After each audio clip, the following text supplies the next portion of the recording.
Karibu sana katika channel yangu ya YouTube.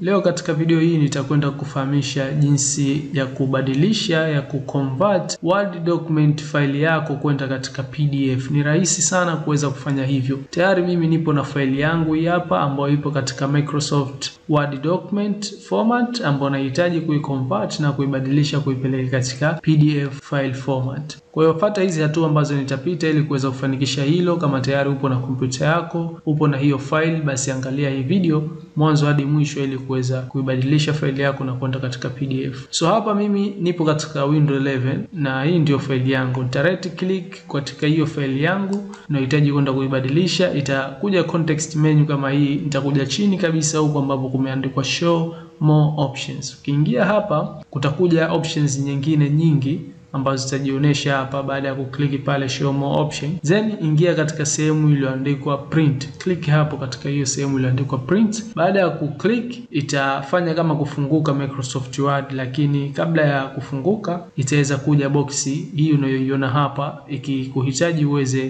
kwenda kuisave hiyo file ambayo unahitaji kuiprint katika PDF file format. Kwa hiyo hapo utaandika jina la hiyo file yako. So nitaipa name hapa ambapo nitaandika my project. Then hii nikisave itakuwa in form of PDF. Kwa nitakuja kuisave katika pictures, katika folder ile ambalo tupo hapa, pictures, then nita click hapa save.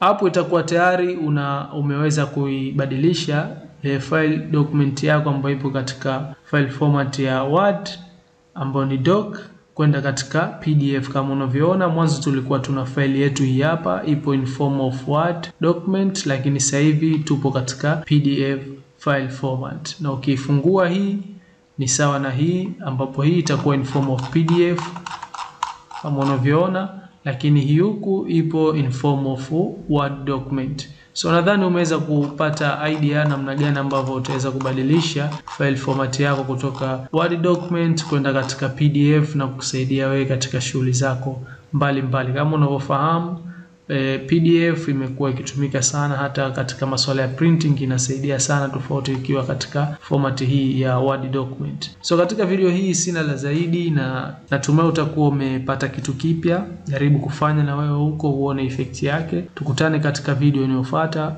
Usiache kufuatilia channel yangu, share na wengine wapate kujifunza. Asante sana.